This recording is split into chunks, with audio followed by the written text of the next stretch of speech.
How did Satan become the god of this world? And why did God allow him to reign? Well, we can piece together a couple things in the scriptures. One of them is that I do believe Satan is the one who's behind the temptation in the Garden of Eden. Okay, that he's that serpent of old. Okay, so I take that Revelation statement, that serpent of old. He's the tempter. He's the adversary. He's these things. I do think he's there in the garden. When Eve listened to the serpent, that was the one who they were obeying. It was ultimately Satan. That may have had some impact on our relationship with Satan. That's one aspect of it. Another aspect is Satan is, well, let's think about what happens when there's a rebellion. Like think about even anarchists. Even anarchists have leaders. Well, even they don't want them, but they get them anyway.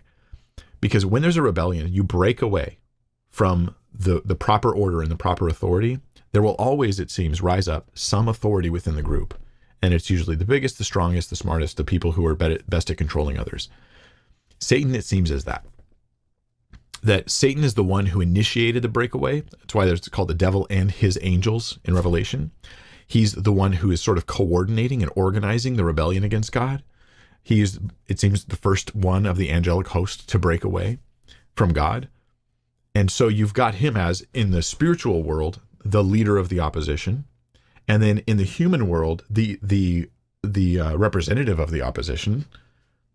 And so, yeah, like it just seems like it's natural out of that environment where he's ruling these fallen leaders, fallen angels. And then he's also active in the space where God is not sovereign over people's lives. And so he swoops in, so that the Bible describes it kind of like he's the puppet master of the world.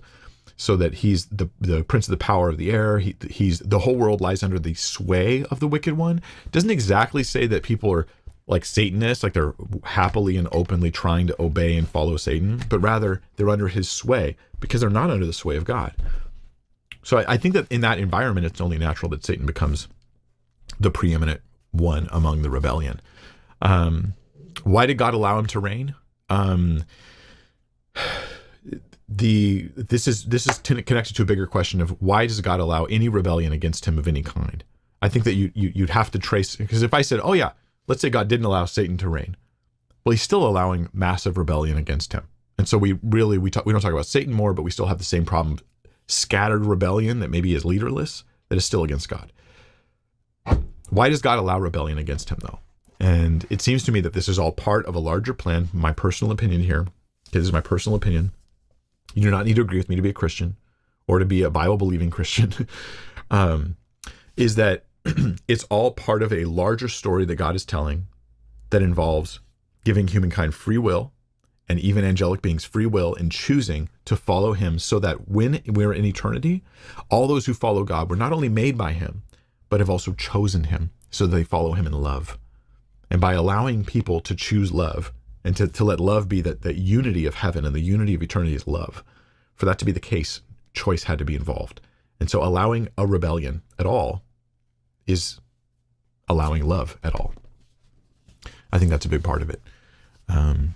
Anyway, there's probably more that can be said on that, Jackie, and other reasons. God will also, Romans tells us, he'll show his glory even in how he judges the sin that's there. It'll teach us things like we will see with our own eyes as we zoom out and look at the story of creation to ultimate consummation, right? From the garden to heaven and earth meeting in Revelation.